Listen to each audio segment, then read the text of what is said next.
Olá pessoal, bom dia, boa tarde, boa noite para você que está nos ouvindo. Seja muito bem-vindo ao nosso projeto CyberTalks do curso de Tecnologia e Análise e Desenvolvimento de Sistemas do Instituto Federal do Pará, campus Itaituba. As nossas participações de hoje é o aluno Lucas Luigi e esse que vos fala, Éricles Fernandes. Hoje nós abordaremos o tema Arquitetura da Informação, um assunto essencial em nosso cotidiano que, se você não conhece, mas pratica do seu modo mesmo sem perceber. E para você que está nos ouvindo, deixe seu like, se inscreva no canal, ative o sininho das notificações para ficar por dentro das principais atividades do campus. Nós vamos iniciar com a primeira pergunta do nosso projeto, para abordar o tema Arquitetura da Informação, e o nosso amigo Lucas irá respondê-la. Então, meu amigo Lucas, o que é a arquitetura da informação? Oi, pessoal, eu sou o Lucas. O que é a arquitetura da informação, né? Bom, organizar o seu conteúdo digital, assim, se for parar para pensar, não é tão simples quanto parece. Mas a arquitetura da informação, ela faz toda a diferença para o usuário. Você já parou para pensar quanto tempo você demora para encontrar a informação que está procurando em um website ou em um app mobile? Por quantas páginas você precisa passar, quantos cliques tem que dar e quantos precisa navegar? Se a resposta aí que você parou para pensar não é pouco tempo, né? Você tem visitado muitos sites que fazem bom uso da arquitetura da informação em suas interfaces, né? A arquitetura da informação, né, só para reforçar o conceito, ela é responsável por organizar todos os elementos de uma página da internet, né, aplicativos e software. Isso porque ela busca privilegiar a experiência do usuário e facilitar a sua navegação no conteúdo que você deseja encontrar, né? Sem esse design de interação, seria impossível estabelecer uma relação entre o usuário e a página visitada, né? Até porque ela também nos permite nomear esse processo como de design de experiência do usuário ou arquitetura da informação e uso, né? Pois este é um dos profissionais responsáveis, né, por identificar quais são os pontos que podem melhorar essa experiência. Então, para complementar um pouco essa primeira pergunta, então, a arquitetura da informação é a arte de decidir como organizar as partes de um sistema, né, de forma que este seja compreensível. Então, a arquitetura da informação ela não está presente somente nos websites, nos aplicativos, até no nosso dia a dia mesmo, né, de como organizar o nosso quarto, os nossos livros. Tudo isso está relacionado com a arquitetura da informação. Então, é a forma de organizar algo de forma que isso seja compreensível, né? Ou seja, eu organizo de tal maneira que quando eu preciso de determinada informação, eu consigo encontrar ela de forma fácil. Show de bola, Lucas. Mas e aí, como é que a arquitetura da informação funciona? A arquitetura da informação, Eric, ela funciona de uma forma, por exemplo, imagine alguns operários da construção civil começando a construir uma nova casa sem qualquer planejamento. Como eles vão decidir onde ficarão as paredes, as portas e as janelas? Como podem ter certeza, né, de que elas suportarão o peso do telhado? E tem mais. Imagine que eles não pensaram nos encanamentos e fiação elétricas e deveriam contar com espaços para passar por dentro das paredes. Provavelmente a maioria das descobertas são feitas depois que a parede, né, já foi levantada. A frustração é grande e a solução é assim, improvisar. A estrutura, bem dizer, ela não ficará, né, mais com um visual tão agradável. Aí, se a gente for puxar para o lado da arquitetura da informação, em um site acontece a mesma coisa, quer ver? Imagine que você está abrindo uma loja de roupa e precisa de um site para vender os seus produtos também pela internet. Como você decide quais informações precisa precisa estar na página principal do seu site? Em que lugar e como você posiciona o catálogo de produtos e as informações da empresa no site? Como os usuários encontrarão as informações? Um design completo, né, para um site é essencial. A gente tem que entender que é essencial, pois que assim deve garantir que todas as informações que a pessoa for querer transmitir, elas sejam acessíveis, né, facilmente encontráveis e com um bom nível de compreensão, né, até porque ela precisa esclarecer melhor como funciona a arquitetura da informação. Um exemplo, além do que foi citado da construção civil, né, por exemplo, vamos supor que você precisa fazer as compras do mês. E para isso preparou uma lista, né, com todos os itens necessários. Ao chegar no supermercado, que oferece muito mais do que aqueles escrito na lista e muito mais prateleira do que o armário na sua cozinha, que seja preciso, né, que você se localize de alguma forma. Afinal, você tipo, não quer passar, né, ali dentro. Você quer pegar exatamente os produtos que estão na lista e ir embora. Aí, de preferência, de forma que não tenha a enfrentar filas, nem ter problemas na hora de pagar. Como já é de prática, você vai seguir as placas, né, para se dirigir a algum acesso específico. Aí, chegando lá, você encontra as prateleiras organizadas, né, de acordo com as marcas, tamanho e preço. Os produtos em promoção estarão em destaque, né, em algum outro local estratégico da loja. Aí tudo isso vai fazer com que você percorra livremente aos corredores do supermercado e risque, né, a sua lista de compra rapidamente, sem ficar confuso ou passar raiva, pelo menos essa é a ideia, né? Isso sim é a arquitetura da informação. Beleza, meu amigo Lucas. Então, conte-nos pra gente um pouco da história da arquitetura da informação. Bom, Eric, quando a gente fala da arquitetura da informação, a gente tem que citar algumas pessoas que foram influentes, né, nesse tema. Por exemplo, Richard Stallman. Ele foi uma das primeiras pessoas a usar o termo arquitetura da informação. Se a gente for buscar voltar um pouco no passado, né, lá na década de 1960, já começava a citar em seus livros, né, e em 1976 ele presidiu o evento que deu origem ao termo de arquitetura da informação, né. O nome do evento, que surgiu esse nome, foi numa reunião anual americana de arquitetos. E ele escreveu vários livros. Ele foi uma pessoa que ele, à medida que ele foi escrevendo esses livros, né, surgiu a necessidade de entender aquela disciplina. Os livros, eles eram praticamente os resultados desse aprendizado, né, uma melhoria do que ele já tinha escrito. Para nós, né, um desses livros é especialmente importante. A gente deve ter bastante foco em um dos livros que trata da ansiedade de informação, que ela vai estar relacionada ali vai descrever como transformar a informação em compreensão. Para quem não conhece, esse livro ele foi escrito há mais de 20 anos. Ele defendia que não temos, né, uma explosão de informações, mas sim de dados. E segundo esse livro, que esse autor escreveu, havia um grande gap entre dados terem informação e ainda mais terem algo compreensível. Ele traz muito essa ideia. O arquiteto de informação ele poderia ser esse ponte entre os conteúdos e o seu significado para as pessoas. Interessante, né? É isso aí. E esse tema, né, arquitetura da informação, ele é bem antigo já.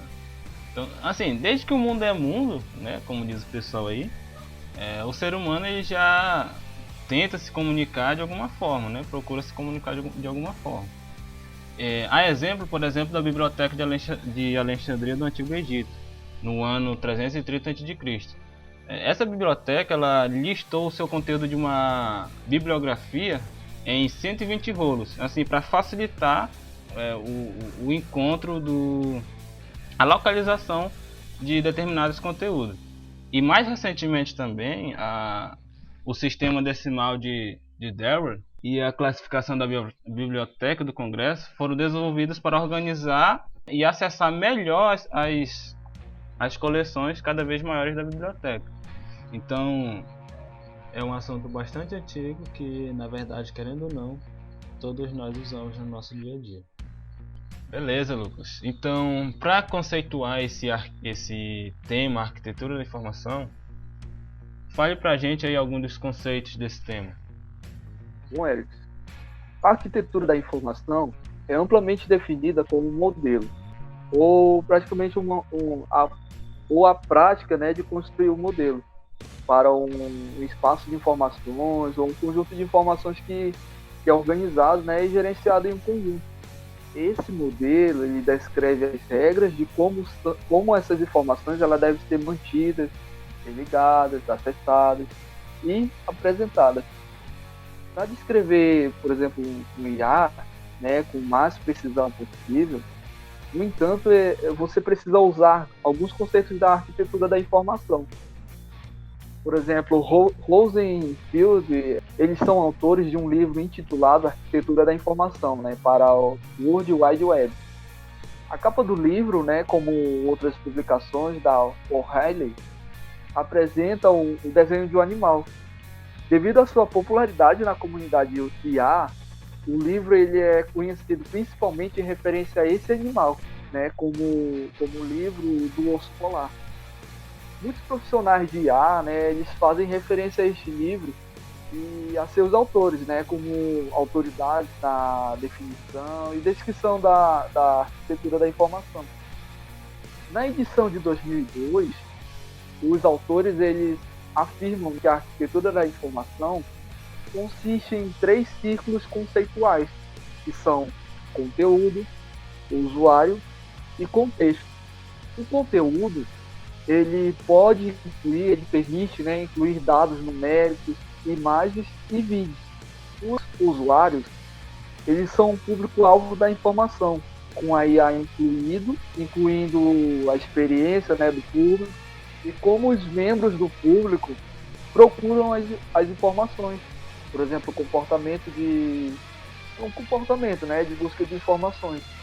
O contexto em si, ele abrange objetivos e recursos como tecnologia, cultura da empresa e política. Durante a sua apresentação sobre a arquitetura da informação, lá na Universidade da Carolina do Norte, em Chapel Hill, Gary Marchionni, professor e reitor da Escola da Informação e Biblioteconomia da Universidade, ele define um conceito para a unidade básica de informação e um IA como um pacote. Ele descreve um pacote como um parágrafo de texto, né, uma imagem, um vídeo, um dado semelhante. Já a parte da arquitetura da informação envolve um plano de quais pacotes podem consistir e como eles são gerenciados e acessados dentro de um sistema de informação maior. Outro conceito na arquitetura da informação são os atributos. Os atributos, para você que está nos ouvindo agora, eles são os detalhes que usamos para descrever algo, né, como descrever uma pessoa por altura, peso ou sexo. As informações, elas podem conter atributos que descrevem seus pacotes ou objetos dentro desse pacote. Podem ser atributos físicos, como o número de caracteres em um parágrafo, ou atributos abstratos, por exemplo, como os contextos apropriados, né, para exibir esse parágrafo. Para que uma arquitetura de informação funcione, né, de forma eficiente, os atributos eles devem ser aplicados de forma consistente, né, de forma consistente aos pacotes e seus conteúdos. O IA também pode incluir lógica de como os atributos se relacionam entre si. Eric, explica pra gente do que se trata, né, esses componentes da arquitetura da informação. Então, Lucas, no livro, né, o livro do Polar, ele menciona 4 componentes dentro de um sistema de arquitetura da informação. Então são eles: sistemas de organização, sistemas de rotulagem, sistemas de navegação e sistemas de pesquisa. Então, e dentro desses 4 sistemas, existem 2 que a gente consegue entender, né, e consegue encontrar em alguns sites, na verdade na maioria dos sites, que são os sistemas de navegação e os sistemas de pesquisa. Então, os sistemas de navegação são a forma como passamos de uma informação a outra quando essa informação é nos apresentada. Então, por exemplo, estamos em um determinado site, sei lá, estamos no site do Mercado Livre. Então, eu consigo no site avançar de página e voltar. Então, isso é um sistema de navegação. Eu consigo navegar pelo site. Consigo avançar, consigo voltar. E esse sistema de navegação ele tem que ser empregado de tal forma que o usuário que está, né, navegando no site consiga entender. E o sistema de pesquisa também ele é bem simples. Isso é uma forma como pesquisamos as informações. Como informar, por exemplo, determinadas palavras no Google, né, para filtrar as nossas pesquisas. Então, quando nós pesquisamos, sei lá, arquitetura de informação, por exemplo, ele vai nos trazer conteúdo referente àquilo que nós digitamos. Você pode digitar várias palavras, né, para restringir os resultados e se aproximar dos tópicos sobre os quais deseja ler. Então, são 2 sistemas que a gente consegue identificar facilmente nos sistemas de website, aplicativos e tudo mais. Interessante, Eric. Conta pra gente mais sobre as metodologias comuns em arquitetura da informação. Então, essas metodologias que são utilizadas dentro da arquitetura de informação, basicamente aqui nós temos 3: biblioteconomia, psicologia cognitiva e arquitetura. A biblioteconomia, né, ela é uma metodologia que envolve o estudo de como organizar, catalogar e localizar recursos. Então, ela não é tão difícil de entender essa biblioteconomia. Nos lembra a biblioteca. E com certeza, quando nós entramos em uma biblioteca, não é tão difícil a gente conseguir localizar um determinado livro. Isso porque ele vai estar dividido, por exemplo, entre livro de romance, livro de aventura, de drama, né, suspense. Então vai estar organizado, né, de acordo com a categoria de cada um. Ou de repente você quer um determinado autor, pode também estar dividido dessa forma. Então, quando a biblioteca ela organiza seus livros desta maneira, fica fácil para o leitor que está procurando um determinado livro encontrar, né, esse livro. Então facilita a localização dele. Então a biblioteconomia ela organiza, né, as informações de forma que quem está procurando pela informação consiga encontrá-la de maneira fácil. Então, um exemplo que nós temos, né, no mundo digital são os motores de busca, como o Google, por exemplo. O Google nada mais é do que uma biblioteca gigante. Então, quando eu digito lá arquitetura da informação, né, eu vou encontrar artigos, livros, PDFs relacionados, né, àquele tema que eu digitei lá. Então, o próprio Google, né, ele faz uso dessa metodologia. A psicologia cognitiva, ela possui 3 conceitos, que é a carga cognitiva, modelos mentais e tomada de decisão. A carga cognitiva está relacionada com a quantidade de informação que uma pessoa pode processar a qualquer momento. Modelos mentais são as suposições que as pessoas consideram antes de interagir com o site ou aplicativo. Às vezes até pelo nome do aplicativo, pelo ícone dele, eu consigo visualizar ou pensar quais funcionalidades aquele aplicativo irá me fornecer. E nós temos a tomada de decisão, que é o processo cognitivo de nos permitir fazer uma escolha ou selecionar uma opção. Então a arquitetura de informação, ela leva em consideração tudo isso.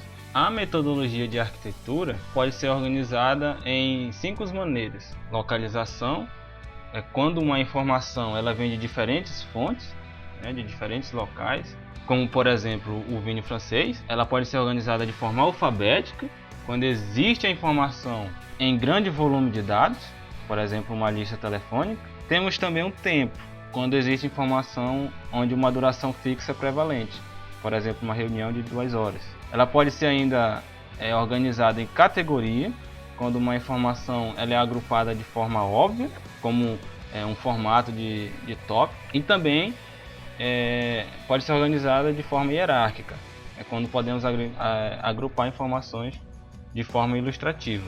Então, basicamente, essas metodologias elas buscam organizar as informações de forma que a informação seja transmitida e não apenas transmitida, mas compreendida. E para finalizar, Eric, conta pra gente por que a arquitetura da informação é importante. Beleza. Imagine que você quer encontrar um determinado livro lá no IFPA, no campus de Itaituba. E esses livros não estão organizados, estão jogados lá na prateleira, sem divisão por autor, por categoria. Então, com certeza, você vai demorar um tempão para encontrar o livro que você quer. A arquitetura da informação é importante justamente por conta disso, para evitar perda de tempo. Ela vai me ajudar a me localizar em determinado ambiente. Então ela vai me ajudar a encontrar a informação que eu quero de maneira eficiente, principalmente nos dias de hoje, né? Onde a gente quer as coisas tudo na mesma hora, quase que de forma instantânea. Ela está aí para isso. Basicamente é organizar para que a gente consiga encontrar o que a gente quer de forma simples e rápida, sem perda de tempo. Então é isso, nosso podcast fica por aqui. Para você que nos acompanhou até agora, deixe seu like, se inscreva no canal e ative o sininho das notificações. Muito obrigado pela sua atenção, fique com Deus e um forte abraço.